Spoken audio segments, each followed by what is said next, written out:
السلام عليكم ورحمة الله. الحمد لله رب العالمين والصلاة والسلام على أشرف المرسلين نبينا محمد وعلى آله وصحبه أجمعين. When is the best time to make dhikr of Allah subhanahu wa ta'ala? The dhikr of Allah being one of the most acts of worship that is so virtue, to the extent of which that it's not limited to time or place. Allah subhanahu wa ta'ala ordered the believers to make dhikr of Allah subhanahu wa ta'ala in abundance, frequently. This is not temporary, this is not concise to or limited to time or place. Except, and this is the way the Prophet ﷺ, he would make remembrance of Allah subhanahu wa ta'ala in every state that he was in, ﷺ, except when he would go to relieve himself. When we enter the bathroom, the Prophet ﷺ would abstain from making the physical dhikr with one's speech.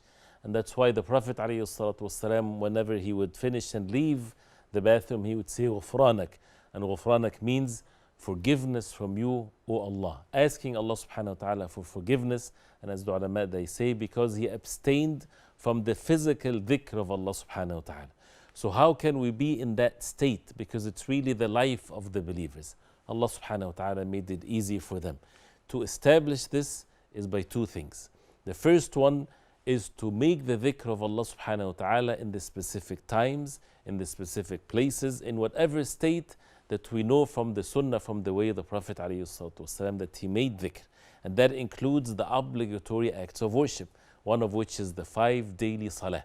This is the most important dhikr in our life, to make our 5 obligatory salah every day, and this is a continuous one for the rest of one's life. And with the salah, there are attached dhikr to it. There is dhikr to be said in the salah itself, and there is dhikr to be said before or after the salah, according to the way the Prophet ﷺ. And these are acts of remembrance of Allah subhanahu wa ta'ala, never to be missed, which is part of the certain times where the Prophet ﷺ would make dhikr, in the morning and in the evening, as Allah subhanahu wa ta'ala commanded the Prophet ﷺ to make dhikr in the morning and in the evening in more than one verse in the Quran. And that's why the Prophet ﷺ, he used to make remembrance of Allah subhanahu wa ta'ala after he prays Salatul Fajr, and he would sit till the sun rises, as it's reported by Imam Muslim in his Sahih. And there are adhkar, many adhkar, authentic adhkar, that the Prophet ﷺ would say in the morning and in the evening, something that we can refer to the authentic books of adhkar and learn it and how to say it and to say it, praising Allah subhanahu wa ta'ala, mentioning the names and attributes of Allah subhanahu wa ta'ala, and asking Allah subhanahu wa ta'ala. So certain times, the morning and the evening, between the salawat, after the salah, when a person leaves their home, there's a specific dhikr to be said. When a person enters the masjid, leaving the masjid, riding their transportations, and so on and so forth. Many different times where there is authentic narration from the Prophet ﷺ, things to be said.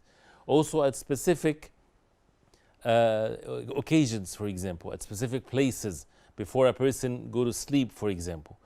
So specific places, specific times, specific state that a person is in.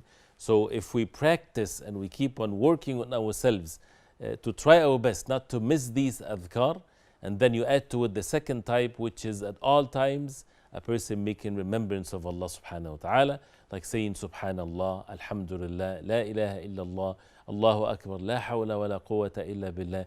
These types of adhkar, making istighfar, astaghfirullah, astaghfirullah al-azim, wa atubu ilay, things of that nature, and reciting the Quran, of course, which is the best of all types of dhikr to make remembrance of Allah subhanahu wa ta'ala. And as you see, the more the person does these matters on a daily basis, the more rewards he gets.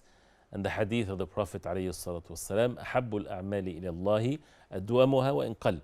The most beloved deeds to Allah subhanahu wa ta'ala are the ones that are done in a consistent manner, even if it's less.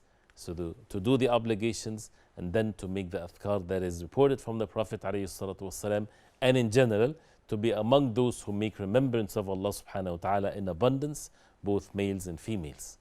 وصلى الله وسلم وبارك على محمد وعلى آله وصحبه وسلم.